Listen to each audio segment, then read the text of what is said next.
Bueno, este va a ser un video un poco más relajado, sin tanta edición como están acostumbrados y cositas así. Estaba por comenzar este libro que está acá, de McLaren, y se me ocurrió que sería una buena idea, a medida que lo voy leyendo, ir compartiendo las reflexiones e impresiones con ustedes. Primero pensé en leer todo el libro, ¿no? Como se suele hacer, y después hacer una reseña, pero es como que al hacer esto se pierde mucha data en el medio, ¿no? Hay muchas cosas que va a haber que dejar afuera. De esta manera creo que podemos ir aprendiendo y sacándole el jugo mucho más, capítulo por capítulo, a medida que lo vamos leyendo, a medida que lo voy leyendo y se los voy compartiendo. El libro se llama ¿Por qué Jesús, Moisés, Buda y Mahoma cruzaron el camino? Y como suele hacer McLaren casi siempre, está dividido en 4 partes o bloques. La primera parte se llama La crisis de identidad cristiana, la segunda parte el desafío doctrinal, la tercera parte el desafío litúrgico y la cuarta parte el desafío misional. El libro comienza con 2 capítulos a modo de introducción y después ya nos metemos de lleno directamente en las 4 partes. Cada parte más o menos o bloque tiene entre 5 y 8 capítulos. Así que bueno, nada, la idea es esa, es ir leyendo un capítulo, después de terminar el capítulo, encender la cámara y decirle mis pensamientos y reflexiones acerca de él. Que ustedes me dejen en los comentarios a ver qué les pareció, qué ideas les disparó también. El primer capítulo se llama El escenario de miles de bromas y comienza con una frase de Samir Selmanovic, creo que se pronuncia así, pero no la voy a leer ahora, la voy a leer al final, porque la verdad que me gustó mucho y creo que sirve muy bien para cerrar el video. Y el capítulo comienza con lo que da nombre al libro, porque Jesús, Moisés,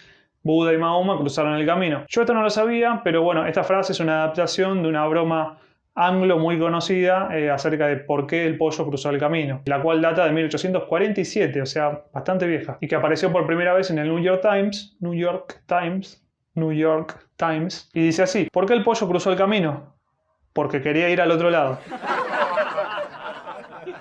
McLaren continúa diciendo que justamente esto es un ejemplo de lo que es el antihumor. El antihumor es justamente una broma que uno esperaría que tenga un remate, pero en realidad después tiene algo que no hace gracia, pero es tan malo que termina siendo bueno. Esto me hace acordar cuando ayer justamente le dije a ver si sabía cuántos litros de leche da una vaca en su vida. Lo mismo que en bajada. Bueno, McLaren nos dice que antes de imaginar un remate como respuesta a esta pregunta justamente de por qué Jesús, Moisés, Buda, que tratemos de imaginar la escena, ¿no? De estos 4 grandes líderes de la historia esperando para cruzar la calle, ¿no? Al otro lado, sin condenarse, sin insultarse, sin pelear, sin argumentar, ¿no? Y cómo esto no revierte algunas de nuestras expectativas. Y me gusta en esto cómo McLaren como que en cierta manera los iguala, no en el sentido de decir son todos los mismos, sino sea cual sea la respuesta, va a ser la misma respuesta para todos, porque la pregunta justamente es general. Y cómo tal vez esto en cierta manera nos permite enmarcarlos, al menos en esta situación, como compañeros y no como competidores. Y McLaren va más allá, nos dice que imaginemos qué haría Jesús en esta situación, ¿no? O sea, cómo los trataría Moisés, Buda y Mahoma. Si creemos que le diría a Buda que se arrodille y lo reconozca como su señor, o lo amenazaría a Mahoma diciéndole que sus cruzados, los caballeros de las cruzadas, aniquilarían a todos sus seguidores, o le diría a Moisés que la religión pasada ya no sirve porque él ahora vino a reemplazarla. Y si alguno de estos personajes quisiera estrecharle la mano a Jesús, ¿qué haría Jesús?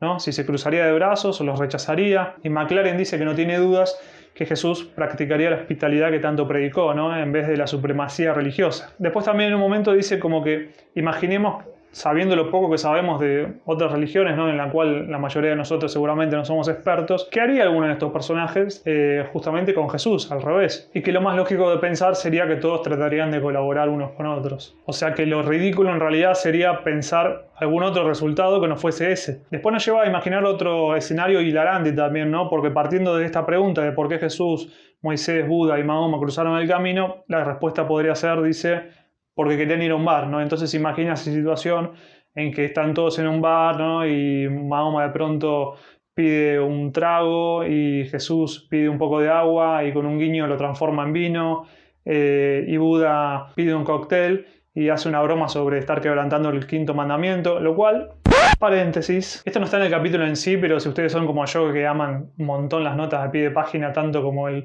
mismo capítulo, les va a encantar. Cuando acá McLaren habla acerca de que Buda bromearía acerca de estar quebrantando el 5.º mandamiento, no está hablando de los 10 mandamientos de la Torá, ¿no? De la ley judía que todos conocemos, sino de 10 preceptos, ¿no? Que a los monjes budistas se les requiere que sigan. Así que se los voy a compartir. El primer mandamiento es abstenerse de dañar a todo ser vivo. El segundo, abstenerse de recibir cosas que no sean gratis, ¿no? O sea, que no les sean regaladas a los monjes. El tercero, abstenerse de toda conducta sexual impropia. El cuarto, de decir falso testimonio. Abstenerse de consumir drogas o bebidas alcohólicas que hagan perder la conciencia. Abstenerse de comer comidas sin horarios inoportunos.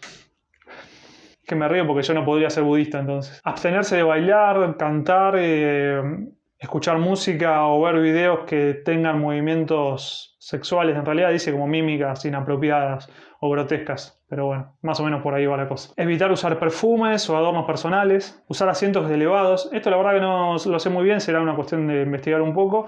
Pero si alguno lo sabe, me lo deja en los comentarios. Y por último, no aceptar plata u oro. Bueno, volviendo a la escena del bar. McLaren dice que obviamente este sería un escenario en el cual nadie buscaría encontrar lo que tiene que ver con lo sagrado, ¿no? Sino más bien con lo profano. Y cita una excelente frase de William Blake que dice: ¿en qué se parecen un pub y una iglesia? En que el pub es más cálido y hay más conversación. Y continúa diciendo que de manera muy fácil las congregaciones se pueden llegar a convertir en lugares fríos donde los cristianos se emborrachen de dogmatismo. Pero dejando todo esto hilarante de lado, y justo en el medio de su capítulo, McLaren dice que en realidad lo que esta pregunta presenta no es un remate humorístico, ¿no? Sino una de las preguntas más importantes que nos podemos hacer hoy en día. Y dice que a lo largo de los años varias personas que se le acercaban le decían que escribiera acerca de este tema, ¿no? Que era realmente muy importante.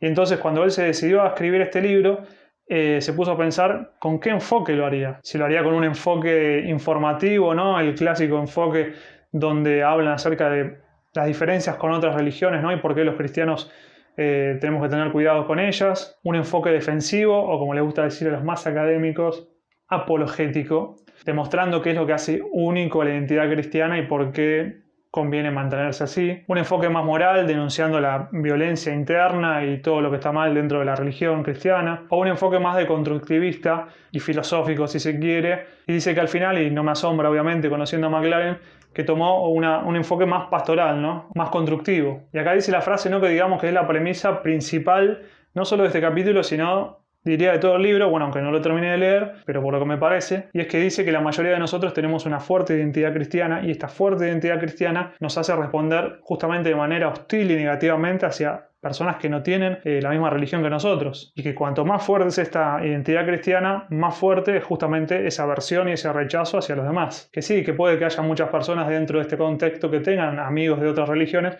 pero siempre es con un doble sentido, ¿no? Con una doble intención, mejor dicho, con la intención de cambiarlos, de convertirlos, de asimilarlos al fin y al cabo. Y después, en segundo lugar, habla de otro grupo, ¿no? Que son los que por ahí tienen una mentalidad más abierta, digamos, hacia personas de otras religiones, más empatía, ¿no? Pero que dice que esto muchas veces se consigue debilitando la propia identidad cristiana, ¿no? O sea, a costa de la propia fe cristiana. Y entonces McLaren hace algo que me acuerdo que también hizo en el mensaje secreto de Jesús, que es plantear dos opciones y decir que ninguna de las dos es la adecuada, ¿no? Sino decidirse por una tercera opción. Una identidad cristiana que sea fuerte y amable a la vez. Una fe que cuanto más fuerte sea, más nos lleve a querer justamente empatizar con los que tienen otra fe distinta a la nuestra y a apreciar su religión desde su punto de vista. Una identidad cristiana dice que nos mueva con amor hacia otras personas, no a pesar de que no son cristianos, no a pesar de que nosotros somos cristianos, ¿no? Sino justamente por nuestra identidad cristiana. Y por último termina el capítulo diciendo que nos enfrentamos a una decisión, ¿no? No entre amabilidad u hostilidad, sino entre amabilidad o no existencia, dice. Yo cuando leí la primera vez esto dije, bueno, se debe referir a irrelevancia, ¿no? Como que si no somos ese tipo de cristianos, bueno, prácticamente nuestro cristianismo se tornaría irrelevante, pero después me puse a pensar y dije, no, claro, es no existencia, porque si no aprendemos a convivir con personas que tienen otra fe, nos vamos a terminar matando. Y el capítulo finalmente cierra llevándonos al principio, ¿no? Dice que esta es la decisión que tenemos que tomar. Este es el camino que nosotros tenemos que cruzar. La verdad es un capítulo que me gustó mucho, tiene un buen arranque y me llena de expectativas para ver de qué manera McLaren nos va a presentar a lo largo del resto del libro una forma de relacionarnos sanamente con personas de otras religiones, de otra fe justamente, sin perder nuestra propia identidad cristiana. Así que bueno, en estos días continuamos con el capítulo número 2, díganme qué les pareció, déjenme en los comentarios abajo, qué ideas les disparó todo esto, qué pensamientos se les vinieron a la mente. Nos estamos viendo.